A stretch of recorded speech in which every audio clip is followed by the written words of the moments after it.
예, 수요일 묵상의 시간입니다. 믿음은 하나님의 말씀을 먹으면서 자라나야 한다. 믿음은 하나님의 말씀을 먹으면서 자라나야 한다. 자, 이런 제목으로 또 오늘 묵상 시작하겠습니다.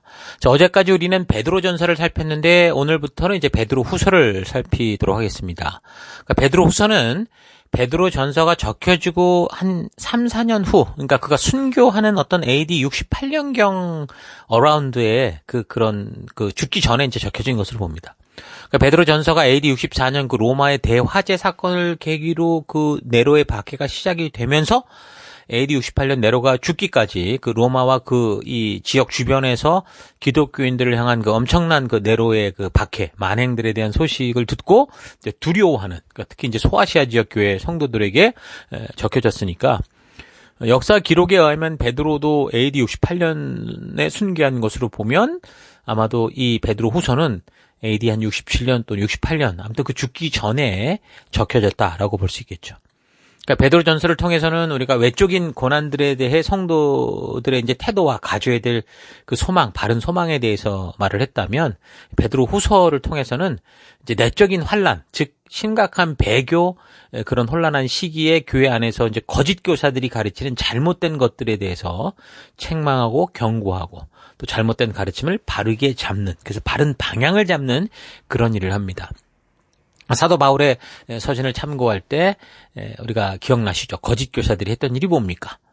예수를 그리스도로 인정하지 않거나 또는 예수님 외에 다른 구원의 방법이 있다, 이런 식으로 가르치는 그런 것이었죠. 그러니까 하나님의 뜻이 분명함에도 불구하고 세속의 요구와 섞어 변질시킨 자기 철학, 자기 종교를 가르치는 그런 것이었습니다. 그래서 율법을 과하게 오해해서 율법주의에 아주 그 금욕주의 이런 데 빠지게 만들거나 또는 예수님께서 완성하신 율법의 의미를 너무 과하게 또 해석을 해서 율법이 의도하는 것과 상관도 없이 율법은 이제 다 이루어졌다, 필요 없다, 이런 식으로 잘못 가르쳐서 자유주의로 빠지거나 무슨 신비주의로 빠지거나 이런 식으로 가르치는 거짓 교사들이 있었던 거죠. 그래서 이런 문제들이 그 시대 교회 안에서 벌어지고 있었기 때문에 그때 그 사도 바울도 그래서 강력하게 거짓되게 가르치는 자들을 저주하고 단속하려고만 했던 거고, 같은 시기 같은 상황에서 사역했던 사도 베드로 또한 예수님의 몸된 교회가 그렇게 병들지 않고 바른 진리에 설 수 있도록 하기 위해서 같은 사도로서의 주님이신 사명을 감당하는 그런 일을 한 거죠. 그러니까 이미 살핀 사도 바울도 그가 그리스도의 재림이 곧 있을 것이다 라고 믿었다가 그게 아니라는 걸 알게 되면서 뭘 했습니까? 교회를 바르게 세운 일을 했잖아요.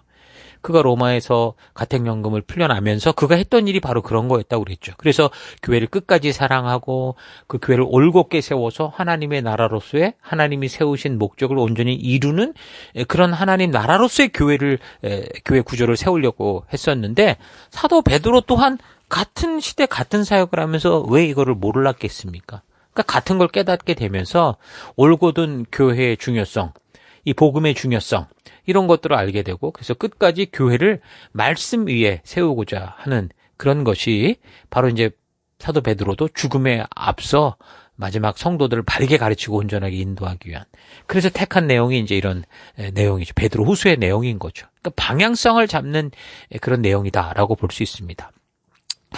사실 이런 부탁은 베드로만 한 건 아니죠. 하나님의 자녀된 백성답게 하나님의 뜻을 따라 구별된 삶을 살아다오. 그러니까 바른 정체성을 깨닫고 바른 방향을 향해 살아가라라고 하는 거는 사실 모든 이 성경의 그 선지자들, 구약의 선지자들과 신약의 모든 사도들이 저들의 그 생을, 이 사역의 생을 마감할 때 마지막으로 선택하면서 항상 유언으로 남기는 부탁이 바로 이 부탁입니다. 세속을 변화시킬 자로 부름을 받았는데, 보냄을 받았는데, 가나안으로. 근데 그 세속에 물들고 저들의 탐욕과 욕심의 삶을 오히려 닮아가게 되는 이 세대의 풍토들 속에서도 흔들리지 않는 말씀의 길을 걷는 삶, 그런 삶을 살아가기를 소망하는, 그게 우리 하나님의 마음이고 우리 예수님의 마음이고 우리 사도들의 마음이고 선지자들의 마음인 거죠. 그래서 그 하나님의 마음에 담긴 그것이 모든 사도들과 모든 신앙의 선배들의 유언과 같은 부탁이었고, 이 베드로후서도 그런 베드로의 마지막 유언 같은 얘기니까 그런 부탁이다라는 겁니다. 자, 이런 역사적인 배경을 잊지 말고 우리가 본문을 좀 살펴나가도록 하십시다. 1장 1절 예수 그리스도의 종이며 사도인 시몬 베드로는 우리 하나님과 구주 예수 그리스도의 의를 힘입어 동일하게 보배로운 믿음을 우리와 함께 받은 자들에게 편지하노니 하나님과 우리 주 예수를 알므로 은혜와 평강이 너희에게 더욱 많을지어다. 그의 신기한 능력으로 생명과 경건에 속한 모든 것을 우리에게 주셨으니 이는 자기의 영광과 덕으로서 우리를 부르신 이를 알므로 말미암습니다. 그러니까 우리 신앙에 정말 중요한 건 뭡니까? 우리를 부르신 그분이 누군가, 그 하나님이 누군가를 바르게 알아가는 겁니다. 그러니까 이 세상에 수많은 우상들이 생기는 게 왜 그렇습니까? 다 우리를 창조하신 그 하나님이 누구신지를 모르고 오해하고 있으니까 이상한 금송아지들, 각자의 금송아지들을 만들어내는 거죠. 그러니까 미신이라는 게 그냥 아무것도 모르고 천지신명 누구든, 예? 하늘과 땅에 뭐 신이 있다면 누구라도 나를 도와서 내게 유익한 것을 좀 해주십시오라고 믿는 게 미신인 거죠. 그러니까 마치 장님이 그저 누군가가 이끄는 대로 끌려가는 것처럼 미신은 맹목적으로나 또는 자기의 욕심에 깊이 빠져 그 욕심이 이끄는 대로 눈 감고 따라가는 거. 그게 미신인 겁니다. 그러니까 우리가 교회를 다니고 예수를 믿는다고 하면서도 이런 하나님이 누구신지를 모르고 하나님의 진심을 모르고 예수님의 마음도 모르고 또 성령님이 왜 이 땅에 오셨고 누구신지를 바르게 모른 채 자기가 생각하고 기대하는 대로 믿고 있다면 그것 또한 너무도 확실한 미신이 될 수밖에 없는 거죠. 그래서 교회 안에서도 충분히 그 우상숭배, 미신을 쫓아가는 일들이 가능하다라는 겁니다. 성경 곳곳에도 그 예루살렘에서 벌어졌던 그 미신적인 일들 보십시오. 에스겔의 환상이나 또 이사야를 통해 책망하실 때나 다 보세요. 다 똑같은 그런 맥락에서 벌어지는 일들이죠. 그러니까 출애굽을 하여 하나님과 시내산에서 열방의 제사장으로 언약을 맺은 이 언약 백성들이 하나님께서 하나님 나라 백성답게 살아갈 그 법도 그 말씀을 주시기 위해서 시내산으로 모세를 부르셨잖아요. 40일 동안 그 말씀을 전해 주시려고 하고 있을 때 인간들이 뭐 했습니까? 그 40일을 참지 못하고 시내산 밑에서 하나님과 언약을 맺어놓고도 40일이면 사람이 죽었을 거다라고 생각을 하고 모세가 죽었을 거라고 착각을 하고 저들을 인도한 하나님을 만들어내라. 그래가지고 만든 게 금송아지 사건 아닙니까? 그 하나님이 당신이 누구신가를 분명하게 계시하여 알게 하는 그분이 누군지를 모르니까 각자 자신이 원하는 그런 금송아지 우상을 만들어내는 겁니다. 그리고 대부분 그런 우상은 결국 자기가 기대하고 자기의 만족과 유익을 채우는 그런 존재. 그게 우상이고 미신인 거예요. 그래서 하나님을 바르게 하는 것이 바른 믿음의 길이다라는 거. 여러분 꼭 기억하셔야 됩니다.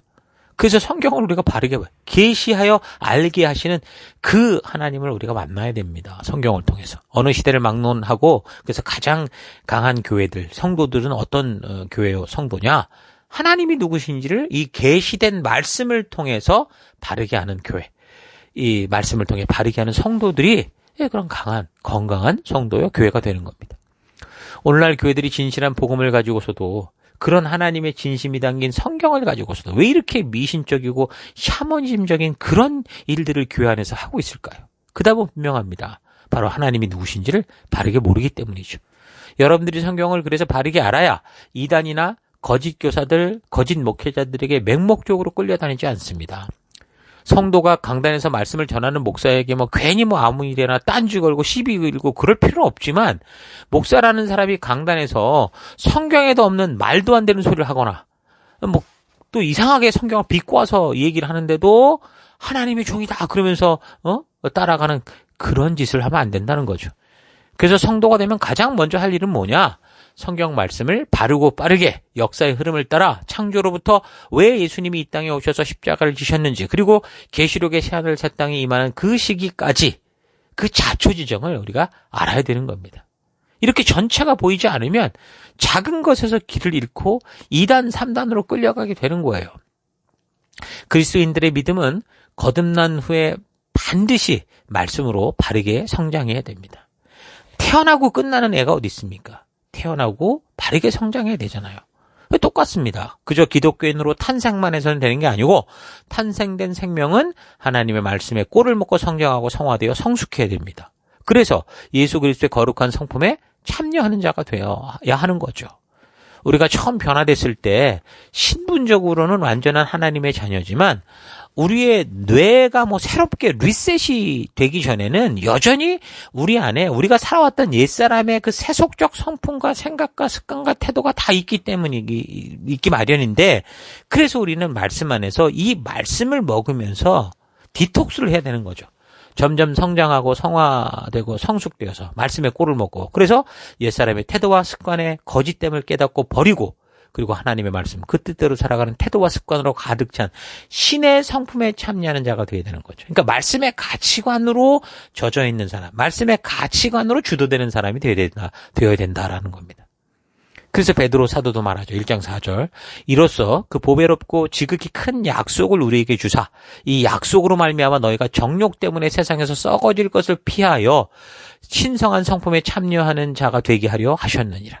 약속, 이 말씀으로 우리를 지킬 수 있게 하셨다는 말이죠. 그러므로 너희가 더욱 힘써 너희의 믿음의 덕의 지식을, 그러니까 믿음만 가지고 다 되었다라고 하면서 교회당만 왔다 갔다 왕복운동하는 게 아니라 믿음의 덕의 지식을, 6절 지식의 절제를, 절제의 인내를, 인내의 경건을, 7절 경건의 형제 우애를, 형제 우애의 사랑을 더하라. 이런 것이 너희에게 있어 흡족한즉 너희로 우리 주 예수 그리스도를 알기에 게으르지 않고 열매 없는 자가 되지 않게 할 것이다.